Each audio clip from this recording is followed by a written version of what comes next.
Okay, 11.5, we're going to learn how to divide radicals. And there's a couple of different ways we're going to approach this or look at this. Because the big thing is we cannot have a radical in the denominator of a fraction. Like, that's not a proper way to write a fraction. We never want to leave it that way. And so anytime we encounter a problem where the radical is in the denominator, we have to do what's called rationalizing the denominator. And that means getting that radical out of there. And the way that we do that is we multiply the top and the bottom by the radical to get a perfect power to eliminate the radical in that denominator. That sounds really confusing and really hard. Luckily, when we're dealing with a square root, it's very easy how we do this. If we're dealing with a cube root or any other index, we have to think a little bit more about what we're going to do with our denominators, but it's not hard, and I'm going to show you a couple of examples on how we're going to do this. But what we're trying to get in the bottom is we're trying to get a perfect power. That means if it's a square root, we're trying to get a perfect square under that radical. If it's a cube root, we're trying to get a perfect cube under that radical. A fourth root, perfect fourth, raised to the fourth power. I don't know how we'd word that. But that's our goal. That way, if you think about it, when you take the square root of a square, the square root goes away. That's our goal. That's what rationalizing the denominator means, is the radical is going to go away. And like I said, when we're dealing with square roots, it's really easy. And I'm going to show you on this first one a slightly longer version, and then you're going to see how I shorten it up a little bit as we work through this. Because A is about as basic as you can get with 1 over radical 5. I don't want that radical in the bottom, and since it's just a square, I'm going to multiply the top and the bottom by radical 5. Because here's what's going to happen. On top, I get radical 5, but in the denominator, I get radical 5 squared, because I have 5 times 5. Taking the square root of a square means it goes away, giving you radical 5 over 5. This has a perfect power, as it were, as it's worded up here. And that's our goal. So when you're taking a square root, you're really just multiplying the top and the bottom by whatever that radical is. Really straightforward, really pretty simple. Obviously, it can be more complicated because your top can be a little bit more complicated and things like that. But in essence, that's all you're doing. Are there questions on that one? In my handwritten notes, the next example is actually example C. I flipped B and C on accident when I was copying them down to do in class here. So we're still doing all the same problems, they're just in a slightly different order.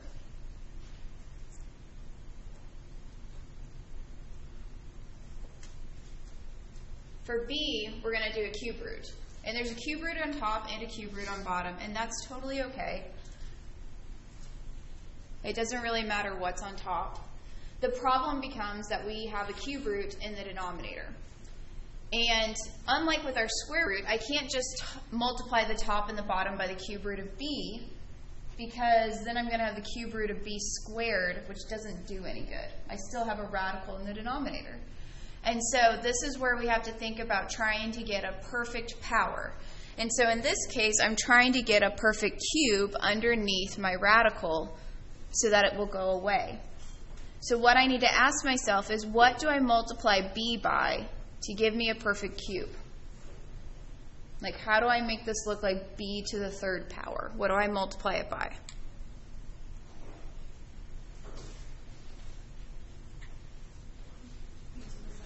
Yeah. Yeah, remember, if the bases are the same, when you multiply, then you're adding the exponents. And so if I multiply b by b to the second, I'm going to get b to the third.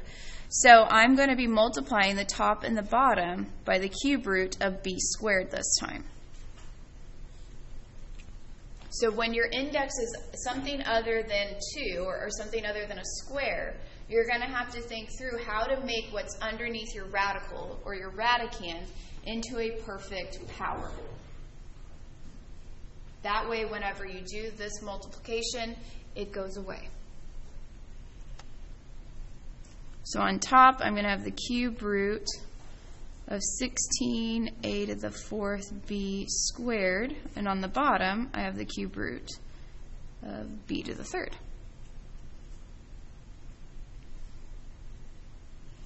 Well, I'm going to have to simplify both my top radical and my denominator radical. My top radical, I have a 16 underneath and an a to the 4th. Now 16 is not a perfect cube, but 16 is 8 times 2, and 8 is a perfect cube. And remember, a to the 4th is the same thing as saying a to the 3rd times a. So we're going to be able to pull some stuff out of our radical on top and simplify it further. Square root of 8 is 2. Square root of a to the 3rd would give me an a, which leaves me with the cube root of 2ab squared. There's an a in there. All over b. Oops, you can't see that. There you go. Sorry. So rationalizing your denominator doesn't guarantee that you're done with that problem. A lot of times you're going to have to further simplify. There you go. By pulling out the perfect squares or the perfect cubes or the perfect quads. I don't know if that's what you call them. But you always want to keep going until you can't pull out anything else, until it's completely simplified.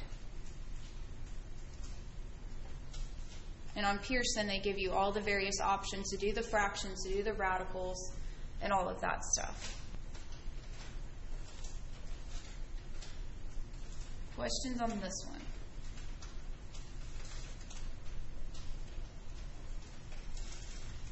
Remember, every section in Chapter 11 really does build on the ones previous. And so if you're not good with the splitting and the simplifying, then maybe you need to go back to some previous sections. If you're not good with multiplying with our radicals, which is what we did here, that was in our last section. And so maybe we need to go back and practice some more of those. All these sections from 1 through 5 are really preparing us to solve radical equations, which is what we're going to do in 11.6. And so understanding the foundational aspects of this will really help you whenever it comes to combining everything all together. All right, let's look at C. Again, in my handwritten notes, C is actually B. I flip-flopped them. We have 11 over the square root of 2x. So what am I going to multiply the top and bottom of my fraction by in order to rationalize this denominator?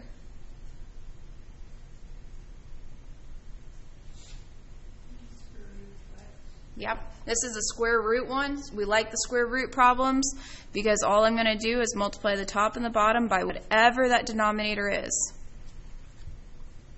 And here I'm going to show you kind of the shorter step that I usually take. Instead of writing like the cube root of b to the 3rd, I usually just jump straight to the b. And that's what I'm going to do here. Instead of writing the square root of 2x quantity squared, I'm just going to skip straight to 2x. And if you don't like skipping that step, don't skip it. You put in as much or as little work as you feel comfortable with. And then on top, we have 11 times the radical 2x. This is a whole number. This is a radical. We're not going to take that inside of our radical and get radical 22x. That's not how this works. That 11 stays outside. We were able to multiply up here inside the radicals because we had a radical times a radical. But if you have a whole number times a radical, you're multiplying those front numbers, or the coefficients of your radicals.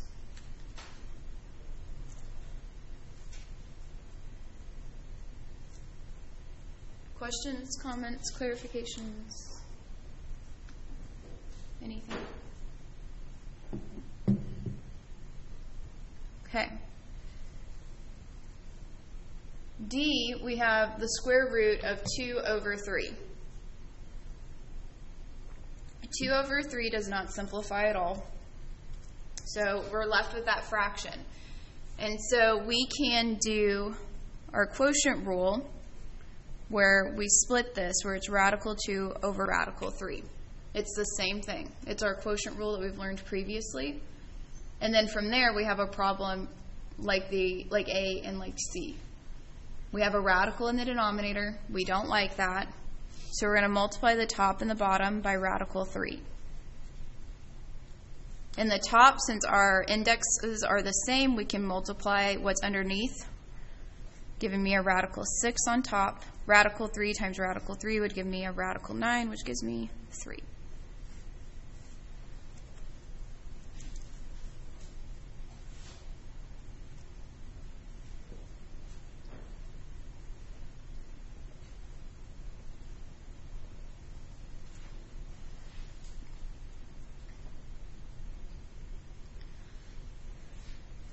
We're going to do one more, and then we're going to learn about the conjugate.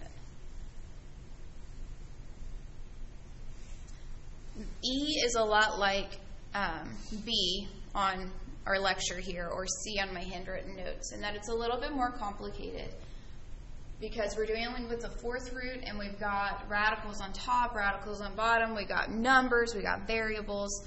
But anytime we have like a big radical, I always recommend looking in here and saying, can I simplify this? If you can, do that first. If you can't, that's okay. In this case, we can't simplify anything. 32 is not divisible by 3, and then we have x's and y's on top with z's on bottom. So I can't really do anything to make my life easier before I apply the radicals, but it's always worth looking for. So I'm going to apply my quotient rule, and I'm going to split this into a radical on top and a radical on bottom.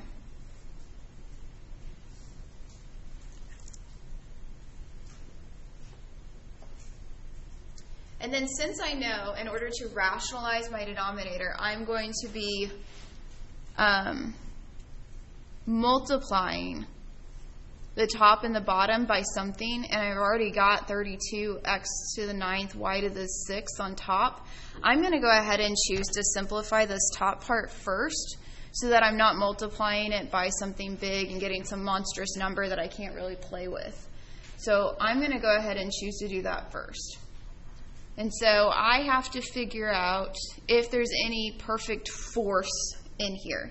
And we don't play around with force all that often. So the way that I would do anything like this, if you're dealing with a fourth or a fifth or something that you're not usually playing around with, I would make a short list. Like 1 to the 4th is 1. 2 to the 4th is 16. 3 to the 4th is 81. So already we've gone over our 32. So I know that we're not going to go any larger than 2 to the 4th power. Because what I'm trying to do is, can I split 32 up into one of these perfect fourths? And I can, because 32 is 16 times 2. So I can split this. And I'm going to show lots of in-between steps so that we don't hopefully get lost. So 32 is the same thing as 16 times 2. We have x to the 9th. What is the closest number that's divisible by 4 to 9? 8. So I can have x to the 8th times x. And then same thing with y to the 6th. What's the closest number without going over? Div 4. Yeah, so y to the 4th, which will leave me with y squared. I'm just splitting. I'm splitting things into perfect fourths because 16 is a perfect fourth, 8, or x to the 8th is a perfect fourth, y to the 4th is a perfect fourth. So all of these things are going to simplify and come out, leaving me with everything else underneath. The 4th root of 16 is 2. The 4th root of x to the 8th, that would be x to the 8th divided by 4, which is x squared.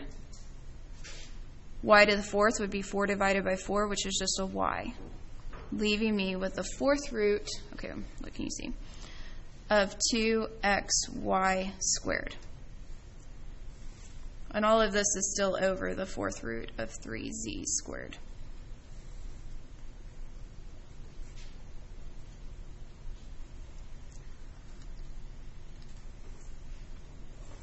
what we just did on the top is what we did in the previous section of 11.4.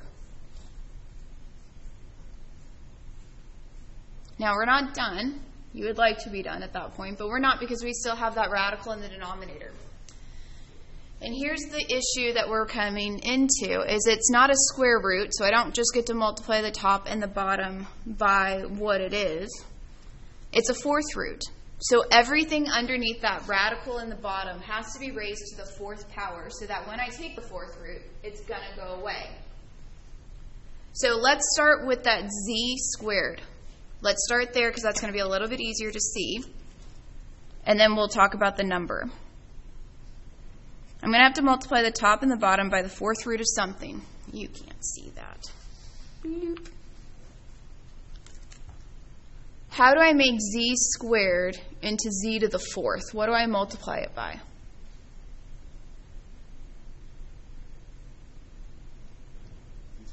Yeah, z squared, exactly. When the bases are the same, you end up adding those exponents. So if I multiply z squared by z squared, I'll get z to the fourth. Now, my 3, I only have one of those. So a shortcut way would be, if I need to have 4 of those, I would put 3 to the third in here. Now, obviously, here in a minute, we're going to have to figure out what 3 to the third power is, but I can leave it just like this, because when I multiply this, then I'll have 3 to the fourth, and I'll have z to the fourth, leaving me with just 3z in my denominator, which is the whole goal. We want those denominators to be simple, to go away. So on top, I still have the 2x squared y on the outside. I have the fourth root of 2xy squared, and then I'm multiplying that by 3 to the third z squared. And I'm just going to write it like that, all underneath one radical for right now. On the bottom, like I said, we're going to have the fourth root of 3 to the 4 z to the 4. Now, on your calculator, you may want to find out what 3 to the third power is for this top.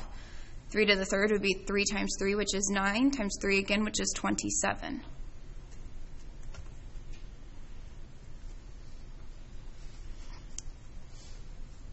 So you're going to have 2x squared y to the fourth root. I have 2 times 27, which is 54. X, y squared, z squared, all over 3z. And I know that there's not a perfect fourth in my 54, because 1 to the fourth is 1, 2 to the fourth is 16, and 16 doesn't go into 54. 3 to the fourth is 81, which is too big. So even though 54 is kind of a larger number, it is actually fine to be under that fourth root. All of my exponents are less than 4, so I know that those, we've pulled out everything we already could. And then out here, I have a 2 and a 3. Those don't simplify. I have x's and y's on top, and I have a z on bottom, so those aren't going to cancel or anything like that. So this is the final big kahuna answer. Don't be tempted to say, I have a z here and a z squared in here, and cancel like that. You can't cancel if it's not underneath the same radical and all that kind of stuff. This one's about as complicated as we would ever encounter. And like I said, this one actually is one of the ones that might be a step harder than your homework problems. We have one that's a little bit similar, but not quite as complex. It has a little bit less variables playing. But this one's a really good example of merging the previous sections with rationalizing those denominators. Questions?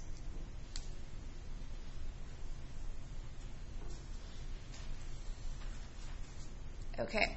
So one thing to note about all of these examples that we've done so far, even though they're all a little bit different, everything in our denominators were all one term. Even when we had variables, It was 2x, or it was 3z squared, or it was a 3. They were all one term. We never had a binomial or a trinomial or any other thing in the bottom. We just had one single term. When we have more than one term in our denominator, we have to rationalize it in a slightly different format. We have to rationalize using what's known as the conjugate.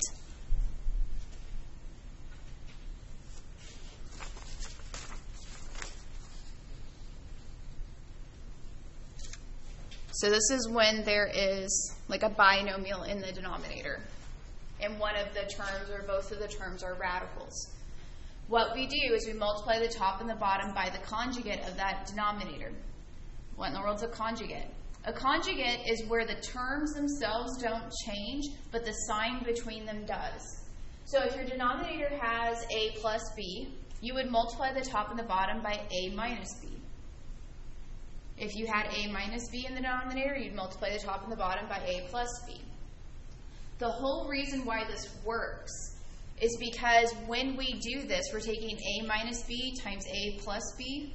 That's our difference of squares, which is what it says over here with our remember. And when we do our difference of squares with FOIL, our middle term, our AB part, goes away. Because you have a plus AB and a minus AB, so those middle terms will always fall away. And that's important in this setting because what happens is our radical part falls away.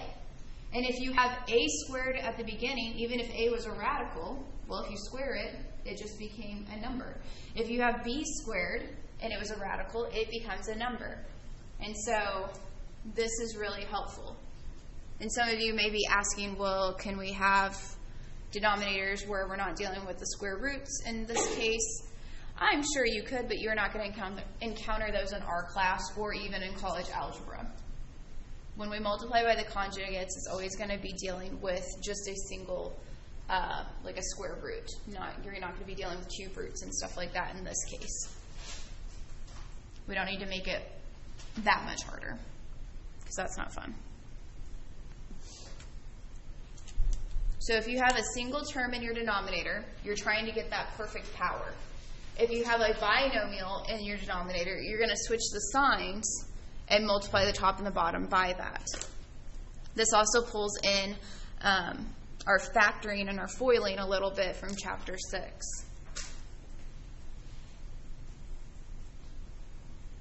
Am I over too far? Yep. Okay.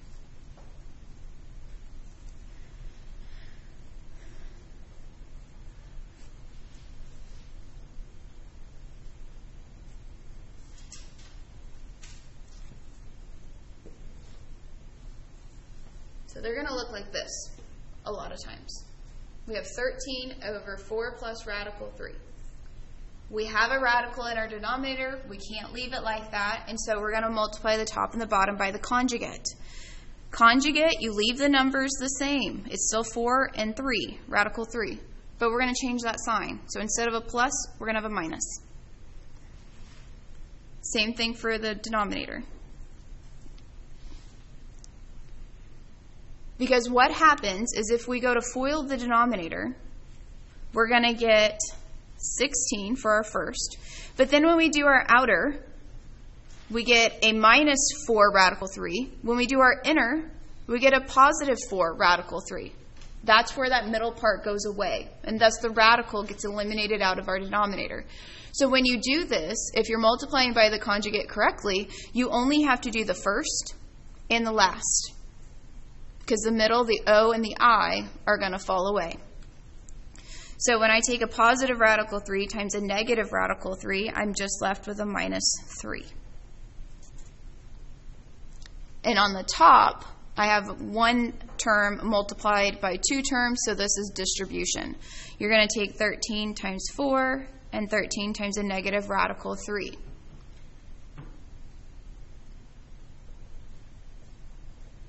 Or you can wait a minute. Sometimes it's good to wait. And you can write it like this. The only reason why I say wait is because what happens with our denominator? What's 16 minus 3? 13. So if we have a 13 times 4 minus radical 3 on top and a 13 on bottom, those are going to simplify away, leaving me with 4 minus radical 3. If you had chosen to distribute, like I'd mentioned here, that wouldn't have been wrong. The only thing you're going to always have to ask yourself, just like with any fractional problem, is my fraction simplified? And you would have to test that. You'd have to take whatever 13 times 4 is. I don't know what it is. Whoops. 52. You'd have to ask yourself, is 52 divisible by 13? And hopefully that's not too much of a stretch because you literally just multiplied by 13 to get there. And then you can see that you're going to be able to cancel out the 13 from all of your terms and thus simplify it further. You can get just a single number as your solution. You can get a single radical. You can get a fraction. You can get all of these different kinds of answers. In Pearson, they want it to be left in radical form, and they will tell you that next to the answer box. Nowhere in here are you going to be using decimals.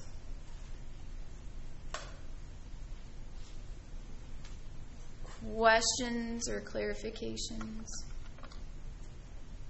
We're going to do a couple more, just like that.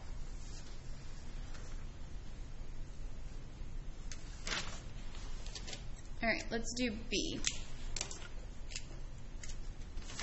B will have 2 radicals in the denominator. We're going to have 5 over radical 3 minus radical 7.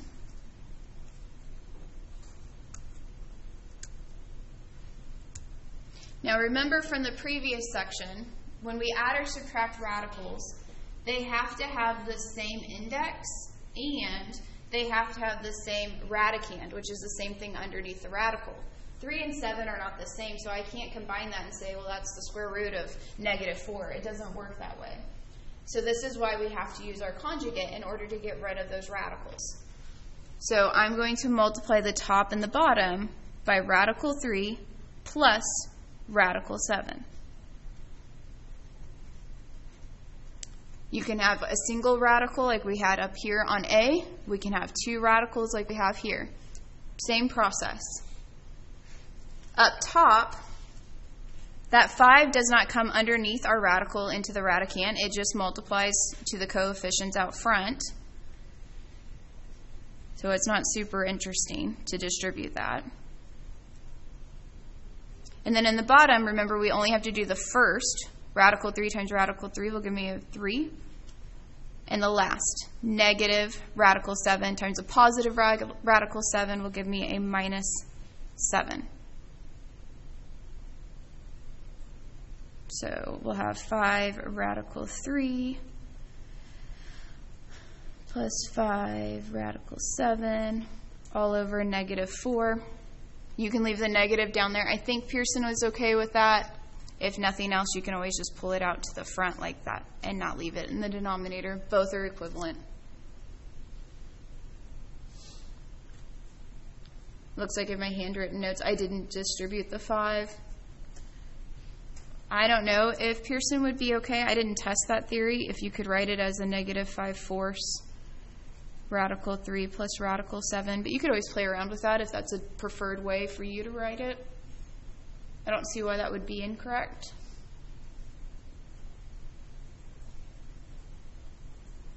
This is why I do strongly encourage playing around in the homework, obviously before you dive into a quiz, because I know Pearson will accept this. I don't know if Pearson will accept this, and it's much nicer to figure that out when you have 3 attempts on a problem, like in the homework, than when you have 1 attempt on the quiz and it actually counts for your grade.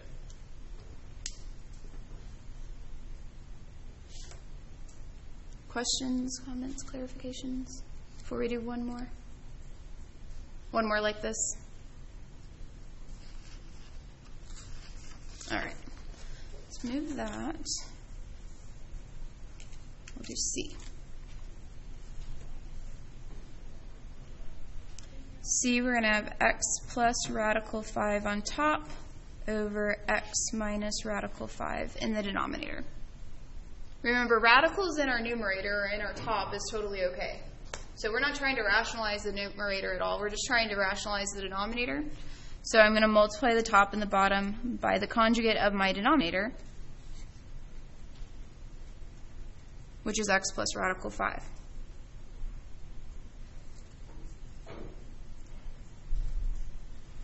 And I'm going to choose to do the denominator first because it's a little bit simpler, because I only have to worry about my first, which is x times x, which is x squared, and my last, which is a minus radical 5, positive radical 5, gives me a minus 5. So the bottom's done. My top is a little bit more because I have a plus and a plus, so that middle term's not going to go away. So I have to do a full FOIL on top. So I have to take my first, which is x times x, giving me x squared. Then I take my outer, which would be x times a positive radical 5, giving me x radical 5. Then I would take my inner, which is a radical 5 times x, which gives me an x radical 5. And then I take my last, which is a positive radical 5 times a positive radical 5, giving me a plus 5. So I have x squared plus 2x radical 5 plus 5 all over x squared minus 5. Nothing else can be combined. Nothing else can be simplified. I can't cancel out those x squareds. I can't cancel out the 5s. Everything else stays. So even though that middle term looks weird because it's still there, that is actually a correct answer. Can you reorganize the top and say x squared plus 5 plus 2x radical 5? Sure. You can move them around because addition is commutative. So however you're most comfortable. A lot of times I recommend students put whatever term has the radical last, simply because when you're typing in Pearson, if you have the radical, you have to make sure and push over to get out from underneath that radical, or your radical bar will just keep extending. And so if you type it in the way that I've written it, once you type the 5 under the radical, you'd have to push over with your cursor, then put the plus 5 so that that radical bar doesn't keep going. That's what you have to be aware of when you're in Pearson. Any questions on that one?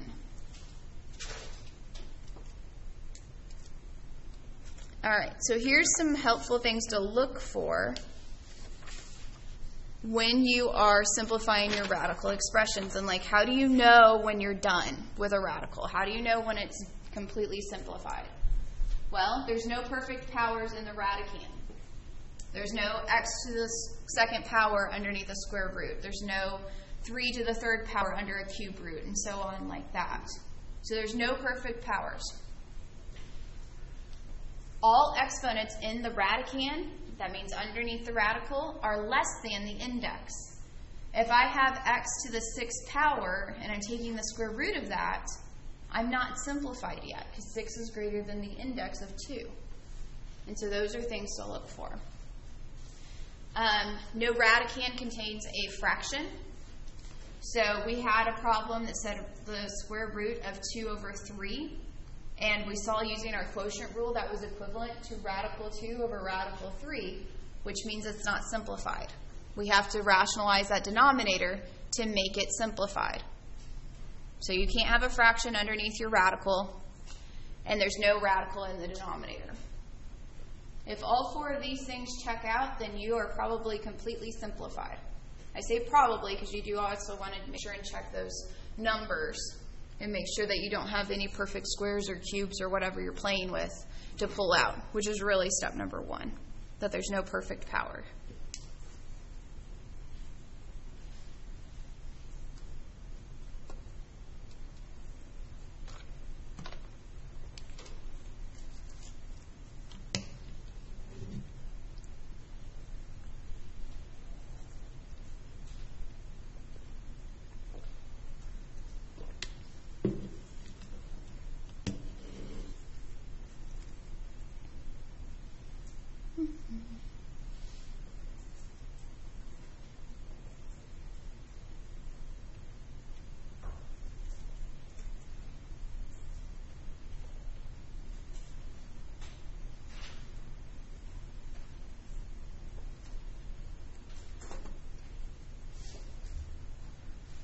So we're going to do 3 examples pretty much utilizing all four. Actually, they do. They all utilize all four of these different rules, so we can kind of see them in different formats. This first one's pretty much like we've already done in previous sections. We have the square root of 48 times x to the 5th. We're taking the square root, so I need to figure out perfect squares that live within the 48. So 2 squared is 4. I know that'll come out. So we could start there. 48 is 4 times 12. And then 5 is not divisible by 2, but 4 is. So I could split my x into x to the 4th and x. The square root of 4 is 2. The square root of x to the 4th is x squared, leaving me with a 12x underneath my radical. Is that simplified?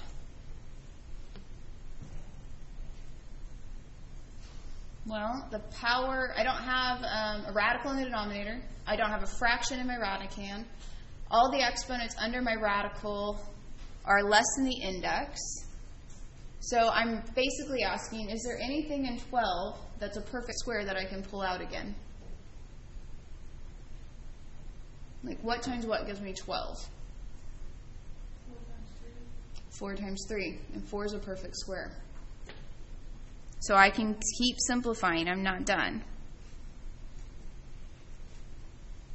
Square root of 4 is 2, so that would make it 2 times 2 on the outside, which makes it 4x squared with a 3x inside.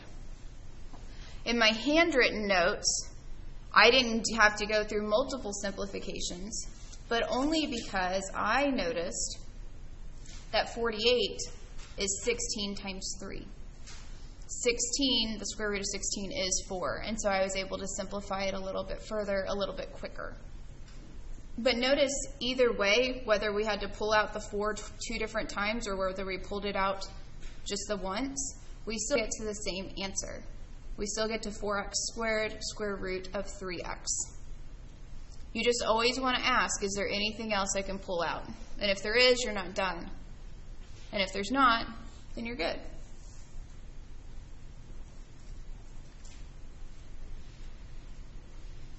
Let's do B. B looks a lot like one we've already done.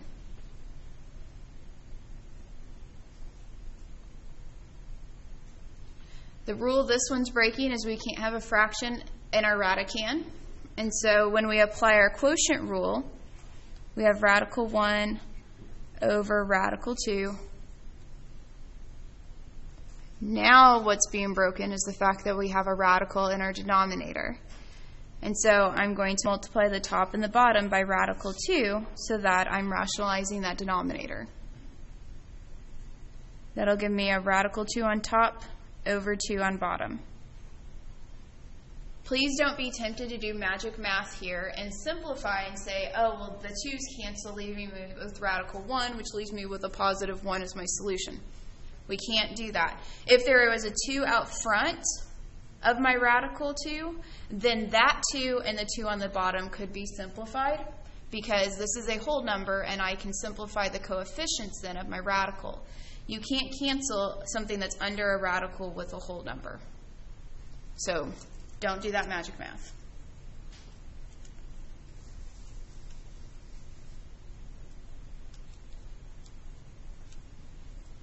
And I am looking at C in my notes, and it's gross. So just know that there's another problem.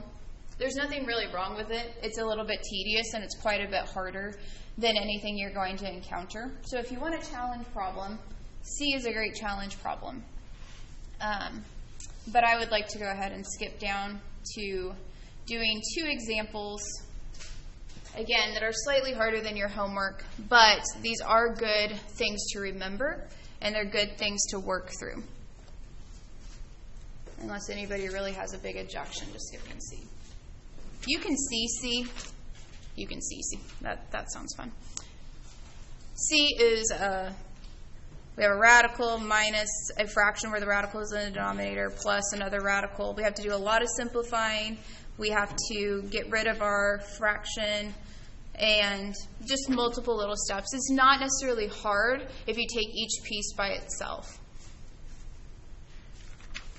And I think you guys will be able to track what I did there. And like I said, there's not a homework problem like this. But there is a problem that you could encounter in a math class where what if you're dividing radicals that have different indices? Meaning you have like x to the third, or the third root on top, and you have the square root on bottom.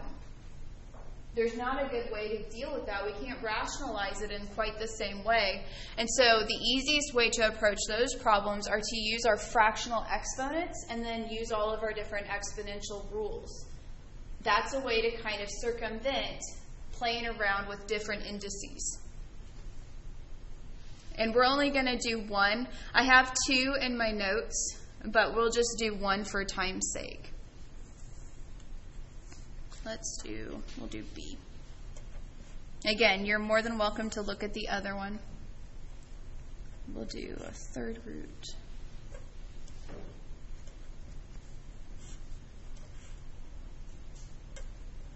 I like these problems because it really pulls together all of our different rules for exponents and then playing around with our fractional exponents as well.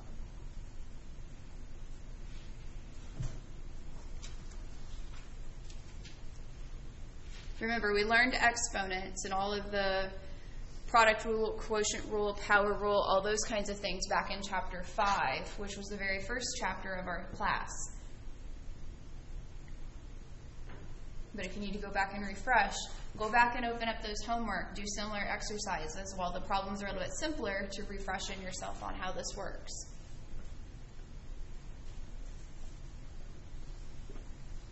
So what I'm going to do is I'm going to change this from radical format into our exponential format. Remember, a cube root, that's the same thing as saying everything is being raised to the 1/3 power.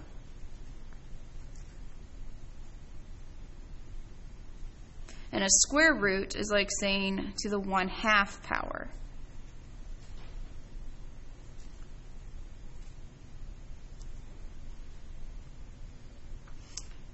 Now, who remembers if I have a power raised to a power, what do I do with those powers? Do I add, subtract, multiply, or divide them? That's right, you multiply them. This is our power rule. When you have a power raised to a power, you multiply. This 1/3 power is being applied to the b to the 4th and the a to the 5th. So I'm going to have a to the 5/3 and b to the 4/3. I do the same process with my variables in the denominator. I'm going to take that 1/2 to the b and that 1/2 to the a. Well, a is 2. 2 times 1/2 will just leave me with an a, or an a to the 1st if you want to write that, whichever way you're more comfortable. The b, we had a first power, so 1 times 1/2 will just give us b to the 1/2. Now we're looking at this and we're like, okay, how does that make our lives easier? Well, we had a rule back in chapter 5 known as our quotient rule. And our quotient rule said if we had the same base on top and bottom, like our a's, what could we do with their exponents? Kind of ignore the fact that these are fractional exponents. Just, if that said a squared over a, what could I do with it? You cross them out. That was whenever we just simplified them, but the quotient rule actually told us to do what with those powers? We subtract them. That's exactly right. So this means this would be a to the 5/3 minus 1. The numerator exponent comes first, then you write the denominator exponent. We do the same thing for b. b would be 4/3 minus 1/2. So now we got to do fractions. Fractions are our friends. And if they're not, Math 20 1.3 lecture videos where I did a whole bunch of fractions. So I'm going to just kind of do these on the side, to be honest. I'm going to take 5/3 minus 1 over here. I need to have a common denominator. So I'm going to multiply the 1 by 3 over 3. 5/3 minus 3 over 3 gives me 2/3.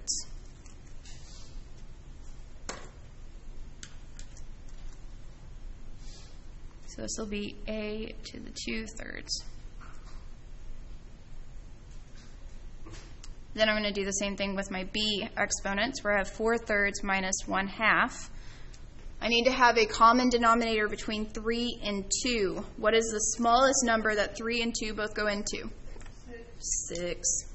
So I'm going to multiply 4/3 by 2 over 2. I'm going to multiply 1/2 by 3 over 3.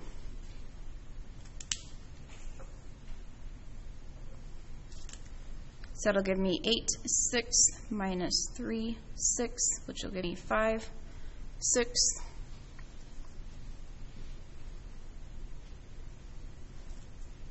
And we're like, okay, but we don't get to leave our answer with fractional exponents, and right now, that wouldn't give me a single radical because my denominators are different. I would have the cube root of a squared times the 6th root of b to the 5th. And you could try that in Pearson. There's not a problem like this on this section, but we could try that and see if they would accept it. Another way to do it is to make sure that both of my fractions have the same denominator. 3 can be turned into a 6, can't it? By multiplying. If I multiply this by 2 over 2, that would give me a to the 4th over a to the 6th, which means this is a to the 4th, b to the 5th, all raised to the 1/6 power, which is the 6th root of a to the 4th, b to the 5th. This would be the final nice, cohesive solution. And that's not, it takes some steps, obviously. You have to be okay with fractions. You have to remember all of your exponential rules and how to apply them, which, again, is not a bad thing. This is actually a good thing here at the end, because if you forgot them, we have a chance to remember them before the final.